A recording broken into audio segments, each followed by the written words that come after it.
தரமான சுவையான வீட்டு சமையல் இனி உங்கள் வீடுகளில். Vidya's home kitchen, Anna Nagar, Chennai.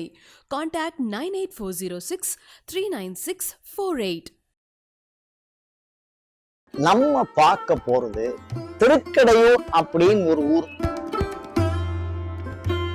இப்ப வைணவம் நாமம் போட்டுக்கணும், சிவபெருமான் நெத்தில விபூதி வச்சுக்கணும். அது மாதிரி ஒவ்வொருத்தரும் ஃபாலோயர்ஸ் இருப்பா.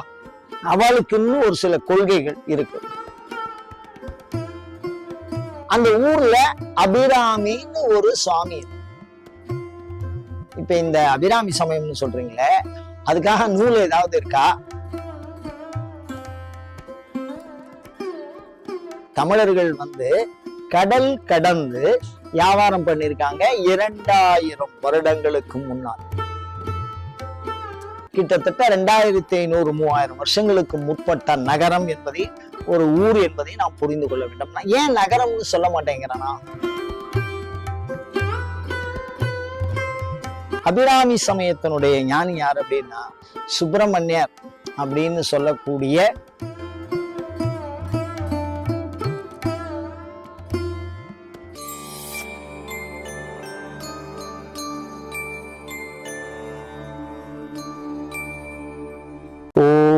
ஸ்ரீகாந்தத்ருஹினோபமன்யுதபனஸ்கந்தேந்திர நந்தியாதயः பிராச்சீனோ குரவூபி யஸ்ய கருணாலேஷாத்கதா கௌரவம் தம் சர்வாதிகுரும் மனோஜ்ஞவபுஷம் மந்தஸ்மிதாலங்கிருதம் சின்முத்ராங்கித முத்ரபாணி நளினம் சித்தே சிவம் குர்மஹே. நமஸ்ஸரசே நமஸ்ஸரசஸ்பதயே நமஸ்ஸகீனாம் புரோகானாம் சக்ஷுஷே நமோதிவே நம பிருத்திவே நமஹ. அபிராமி சமயம்னா என்ன? முதல்ல அதை நமக்கு தெரியணும் இல்லையோ? அதுல குறிப்பா உலகத்துல பாத்தீங்கன்னா சமயங்கள் அப்படின்னு சொன்ன உடனேயே, சமயம்ங்கிற சொல்லுக்கே என்ன அர்த்தம் அப்படிங்கிறதெல்லாம் பின்னாடி நம்ம பார்ப்போம். சமயம்னு சொன்ன உடனே இப்ப நமக்கு என்ன தெரியும் அப்படின்னா, பல சமயங்கள், புத்த சமயம் இருக்கு, சமண சமயம் இருக்கு, சைவம் இருக்கு, சாக்தம் இருக்கு, வைணவம் இருக்கு, சீக்கிய சமயம் இருக்கு. இத மாதிரி உலகத்துல ஒவ்வொரு நாட்டுக்கும் பல்வேறுபட்ட சமயங்கள் இருக்கு. இப்படிதானே முகமதிய சமயங்கள் இருக்கு, இஸ்லாமிய சமயம் இருக்கு. அது மாதிரி சமயங்கள் அந்த நாடுக்கு நாடு நிறைய இருக்கு. அப்படிதானே? அந்த மாதிரி ஒரு சமயத்துல ஒவ்வொரு சமயமும் தனக்கான கொள்கையை தனியாக பெற்றிருக்கிறது. அப்படிதானே? ஒவ்வொரு சமயத்துக்கும் ஒரு கொள்கை இருக்கு, அதை பின்பற்றவங்க இருக்காங்க. அந்த பின்பற்றதோட சேர்த்து ஒரு கடவுள் கொள்கையை உடையதாக இருக்கிறது ஒவ்வொரு சமயமும். இப்போ நாத்திகம்னு ஒரு சமயம் இருக்கு. அந்த நாத்திக சமயம் என்ன சொல்றதுன்னா கடவுள் இல்லைன்னு சொல்லுது. அப்ப அந்த கடவுள் அப்படிங்கிற ஒரு கான்செப்ட் வச்சுதான் எல்லாமே இயங்குது. அப்படி அனைத்து சமயங்களும் தனக்கென்று ஒரு கொள்கை. அப்ப சமயம்னா கொள்கைன்னு அர்த்தம். இப்போ அது மாதிரி பல சமயம் இருக்கு. இந்த சமயம்னு ஒண்ணு இருந்தாலே நமக்கு என்ன அடுத்தபடியா நமக்கு என்ன தோணும்னா, ஏதாவது ஒரு மூளை சொல்லும். ஒவ்வொரு சமயமும் ஒரு மூளை பரிந்துரை பண்ணும். இப்ப இந்து சமயம் அப்படின்னா வேதத்தை பரிந்துரை பண்ணும், சைவ சமயம் அப்படின்னா ஆகமத்தை பரிந்துரை பண்ணும். அந்த மாதிரி ஒவ்வொரு சமயமும் தனக்கென்று ஒரு நூலை பரிந்துரை செய்கிறது. அதுக்கு அடுத்தபடியா பாத்தீங்கன்னா எல்லா சமயமும் தனக்கான ஒரு களத்தை பரிந்துரை செய்கிறது. களம் அப்படின்னா என்ன அப்படின்னா, இப்ப இந்துக்கள் அப்படின்னா வழிபாட்டு முறை அப்படின்னா கோயில் அப்படின்னு ஒரு இடம் வச்சிருக்காங்க. அது இங்க அந்த போய் கும்பிடுறோம். இப்போ அது மாதிரி அவங்க சமயத்துக்கு தகுந்த மாதிரி புத்த விகாரங்கள் இருக்கு. சமண சமயத்துக்கும் அந்த மாதிரி சமயத்து பயிற்சிடங்கள்னு சொல்லுவாங்க. அது மாதிரி கோயில்கள் இருக்கு. அதுக்கப்புறம் பாத்தீங்கன்னா எல்லா சமயத்தாருக்கும் சந்நியாசத்துறை, அதாவது ஞானத்தை உபதேசம் செய்கிற துறை என்பது தனியாக இருக்கு, தனியா பயிற்சி. இந்த சமயம் எப்படி யாரால சொல்லிக் கொடுக்கப்படணும், எப்படி பின்பற்றணும், அது என்னென்ன எல்லாம் சொல்றது அப்படின்னு மடங்கள்னு சொல்றோம். அத எல்லா சமயத்துக்குமே இருக்கு. அந்த மாதிரி மடங்கள்னு தனியா இருக்கும். அதுக்கப்புறம் பாத்தீங்கன்னா எல்லா சமயத்துக்கும் ஃபாலோயர்ஸ், அதாவது மக்கள், பின்பற்றுகிற மக்கள். இப்ப வைணவம் நாமம் போட்டுக்கணும், சிவபெருமான் நெத்தியில விபூதி வச்சுக்கணும். அது மாதிரி ஒவ்வொருத்தரும் ஃபாலோயர்ஸ் இருப்பா, அவளுக்குன்னு ஒரு சில கொள்கைகள் இருக்கு. அதே மாதிரி எல்லா சமயமும் do and don't அப்படின்னு சொல்றோம் இல்லையோ, அது மாதிரி இது செய்ய இது செய்யாத அப்படின்னு எல்லா சமயமுமே சொல்லும். அந்த வகையில நம்ம பார்க்க போறது திருக்கடையூர் அப்படின்னு ஒரு ஊர்.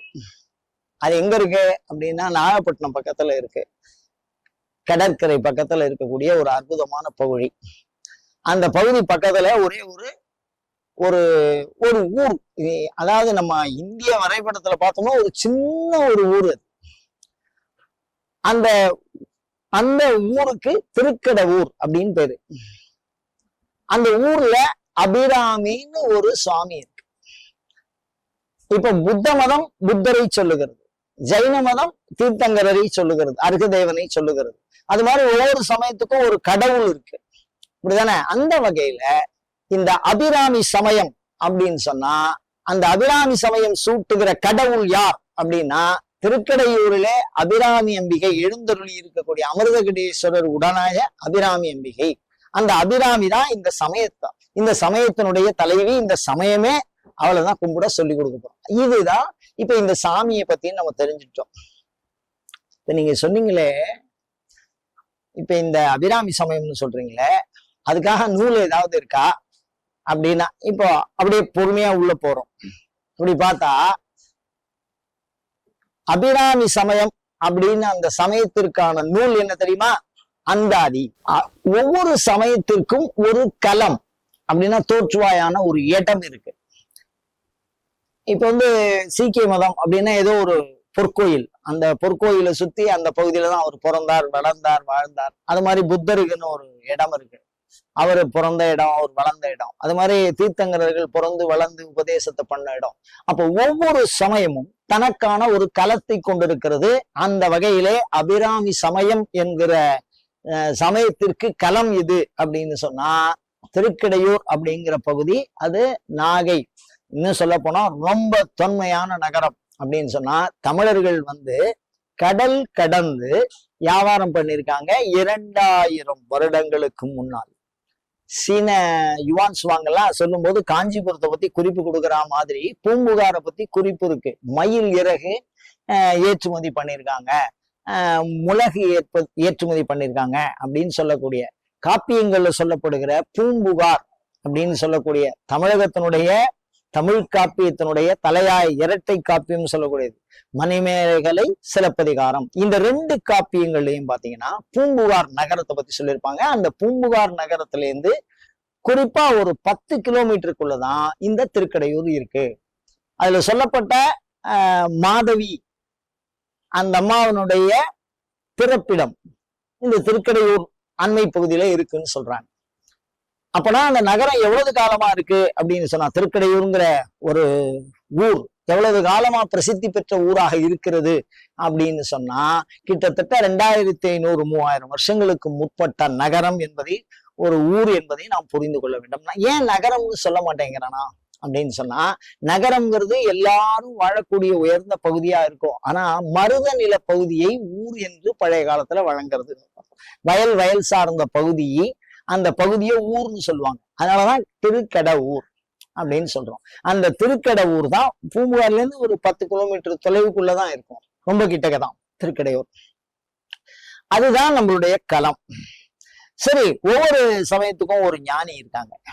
அந்த ஞானி தான் அந்த மதத்தை உருவாக்குறாங்க, அப்படிதானே? ஒரு தீர்த்தங்கரர் மகாவீரர் எப்படி ஒரு ஜெயின மதத்தினுடைய முதன்மையாக ஞானியோ, புத்தர் எப்படி ஒரு மதத்தினுடைய முதன்மை ஞானியோ, அதே மாதிரி அபிராமி சமயத்தினுடைய ஞானி யார் அப்படின்னா சுப்பிரமணியர் அப்படின்னு சொல்லக்கூடிய ஒரு மனிதர்னு சொல்லணும். ஏன் அப்படின்னா, அப்படியே மனிதனாக இருந்து தெய்வமாக ஆகி இறையருளை கடந்தவர், 2.5 இறைவியோடு கலந்தவர் அபிராமி பட்டர் தான். இப்போ அபிராமி பட்டர் அப்படிதான், அப்படிங்கிறவர் தான் பௌத்த மதத்துக்கு எப்படி புத்தரோ அது மாதிரி அபிராமி சமயத்தின் தோற்றுவாய் அப்படின்னு சொன்னால் அது யார் அப்படின்னா அபிராமி பட்டர். சரி, களம் பார்த்தோம், உற்பத்தி பண்ண அந்த ஞானியை பார்த்தோம். இப்ப நூல் பார்ப்போம். இப்போ ஒவ்வொரு சமயத்துக்கும் ஒரு நூல் இருக்கு. சைவத்துல பாருங்க, ஆகமம் தான் சைவத்தினுடைய முதல் நூல். அதுக்கப்புறம் திருமுறைகள், இவைகளெல்லாம் சைவம் பரிந்துரைக்கிற நூல்கள், சைவ சமயம் பரிந்துரைக்கிற நூல்கள். அந்த மாதிரி அபிராமி சமயம் பரிந்துரைக்கிற நூல் எது அப்படின்னு சொன்னா அபிராமி பட்டர் எழுதிய அந்தாதி. இதுல என்ன தெரியுமா தனி சிறப்பு? அதாவது ஒரு வேதம் 7 வருஷம் படிக்கலாம், 4 வேதம் படிக்கணும்னா 28 வருஷம்.